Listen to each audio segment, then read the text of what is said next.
Thursday night, President Trump asked for the nation's attention for a primetime address, a speech that many outlets declined to carry live. Here's what I would have done.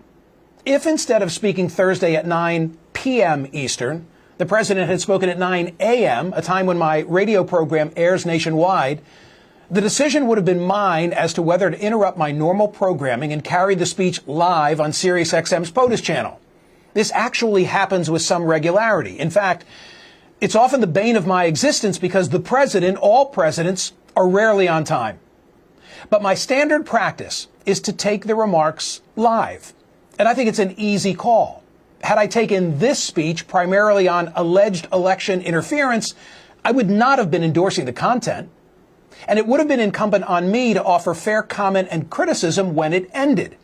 But if I hadn't taken the feed and merely monitored what he said, only to then offer a critique, I don't think that would be fair to the office of the presidency. I think consistency matters. If it's newsworthy enough to rebut, it's newsworthy enough to air it first. Rebuttal alone treats the audience as lacking any filter. And I trust my audience to know better. After a decade of hearing from this president, I have more faith in the American people to make up their own minds. Now, some are going to say, well, that's the problem. That if only the country had been shielded from his mistruths, he'd never have been elected. But that theory has been tested for a decade in the most fact-checked media environment in history.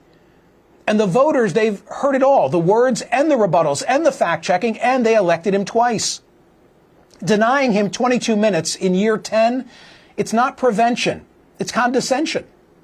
Of course, unlike the television outlets, I've got an added advantage. When it's over and after I've had my say, I then get to open 12 telephone lines and let anybody who can get through say whatever they want without any fear of derision by me.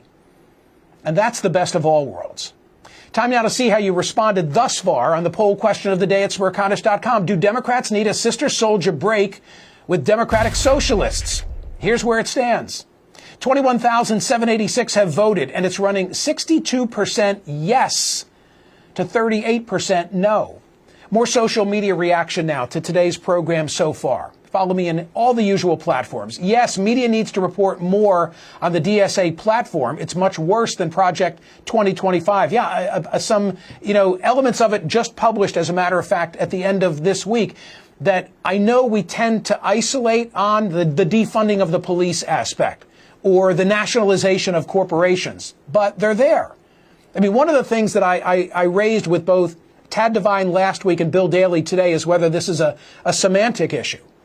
In other words, if you recast this as FDR's New Deal and you talked about Social Security on a broader scale, et cetera, could you then sell it? That's the challenge I think faced by Democratic socialists. More social media reaction to today's program. Why does pandering to their extremists work for Republicans but not Democrats? Well, it does and it doesn't. I mean, I went through the whole, we toyed in putting together today's program. We toyed with whether I should take such a detailed walk down memory lane as to the 2010 and 2012 cycles for the Tea Party candidates. I wanted to do it because, we haven't heard some of those Todd Akin, Richard Murdoch. We haven't heard Sharon Angle. We haven't heard those names for a long time. But they make a point. They make a point that if you nominate individuals who are out of the mainstream, you can't win a general election. But the footnote, as I indicated, is what happened in 2016 with President Trump, because he was able to harness the energy, I think, that came out of the Tea Party movement and turn it into a nationwide electoral victory for himself. So democratic socialism, is it the example of the Senate candidates that I named? Or is it the example of Donald Trump in 2016? More social media reaction from today's program. Maybe SBF, should get 1 year for every life that he ruined, not comparable to your other examples where it affects only one life. That being said, the other examples were not long enough. Well, what of the fact that every one of the quote-unquote victims of FTX has been paid back with interest?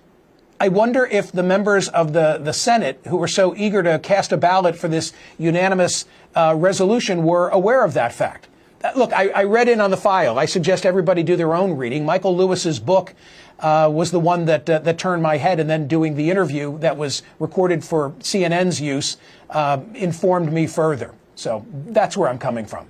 Okay, gang, thank you for watching today's program. Vote on the poll question if you've not already done so. And know that if you've missed any of today's show, You can always listen anywhere you get your podcasts. Thank you for watching. See you next week.